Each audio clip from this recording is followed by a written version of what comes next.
Hello student, how are you? I am Jyoti Malik, your Hindi teacher. तो today I am tell you about chapter 2 explain. तो आज मैं आपको chapter 2 explain करूँगी. chapter 2 का name है अच्छे नागरिक, यानी कि अच्छे नागरिक कैसे होते हैं. इस चैप्टर में है अच्छे नागरिक के बारे में बताया गया है. किसी भी देश की उन्नति उस देश के नागरिकों पर ही निर्भर होती है. जिस देश के नागरिक जैसे होंगे वह देश उसी प्रकार की उन्नति करेगा.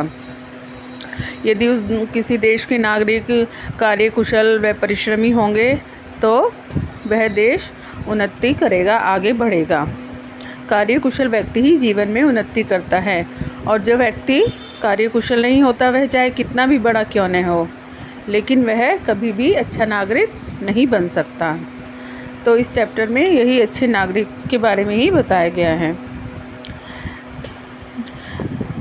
देश बड़ा होने के लिए यह आवश्यक है कि हमारे छोटे से छोटे देशवासी भी अपने नागरिक अधिकारों एवं कर्तव्यों को समझें और हमारे देशवासी किसी भी श्रेणी या जाति के चक्कर में न पड़े. वे सदैव अपने कार्य के प्रति दृढ़ रहें. कार्यकुशल हमारे देश की सबसे बड़ी आवश्यकता कार्यकुशल नागरिकों की ही है. कार्यकुशल व्यक्ति कौन होता है? कार्यकुशलता का पहला अंग तो यही है कि हम उस कार्य को अच्छी तरह जानें. कार्यकुशलता में हमें कार्य को अच्छी तरह जानने की आवश्यकता होती है. हम किसी भी कार्य को करने का बीड़ा तो उठा लेते हैं, लेकिन आगे चलकर उस कार्य को पूरा नहीं कर पाते, उसको बीच में ही छोड़ देते हैं. ये हमारी कार्यकुशलता का प्रतीक नहीं है. और कार्यकुशलता जो होती है वह छोटे बड़े का भेद भी नहीं मानती. चाहे कोई काम छोटा हो या बड़ा, लेकिन वह काम हमें पूरी लगन और मेहनत से करना चाहिए. कार्यकुशलता का एक अंग है परिश्रम. जो परिश्रम करता है वह ही आगे बढ़ता है और जो सुस्त होते हैं वह पीछे ही रह जाते हैं. आदमी की परख जो होती है बड़ी बड़ी बातों से नहीं होती, उसकी छोटी छोटी ही बातों से होती है. जैसे कि एक छोटे से छोटा छेद भी बड़े से बड़े जहाज को डुबो देता है, उसी तरह छोटी छोटी बातों की उपेक्षा नहीं करनी चाहिए, वे बड़ी बड़ी बातों से भी बड़ी होती हैं.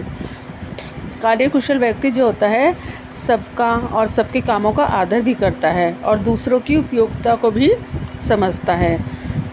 यदि हम दूसरों के साथ वैसा ही व्यवहार करें जैसा कि हम अपने प्रति उनसे चाहते हैं, तो हम सब अच्छे और सच्चे नागरिक बन सकते हैं. जैसे उदाहरण के लिए यदि हमें कोई वस्तु हमारे से मांग कर ले जाए तो हम चाहेंगे कि वह हमको उसी हालत में दे जैसे कि हमने उसे दी थी. यदि कोई हमको वचन दे कि हम ये चाहेंगे कि वह ठीक तरह से समय पर उसे पूरा करे. सड़क पर चलते समय हम ये चाहेंगे कि सड़क पर कभी भी केले के छिलके आदि न पड़े हों. यदि अचानक किसी केले के छिलके के कारण हमारा पैर फिसल जाए तो हम चाहेंगे कि राह चलते लोग हमारी सहायता करें, न कि हमारा मजाक उड़ाएं. हमको चाहिए कि हमें अपनी बात का सदा ही निर्वाह करना चाहिए, अपने वचन का पालन करना चाहिए. उधार ली हुई वस्तुओं को उसी हालत में समय से लौटा देनी चाहिए. रास्ते में हमें गंदगी नहीं फैलानी चाहिए और इसके साथ ही हमें अपना कार्य परिश्रम और लगन से करना चाहिए और तभी हम अपने देश की उन्नति कर सकते हैं और हम अच्छे नागरिक बन सकते हैं. तो I hope this lesson you understand. Have a nice day.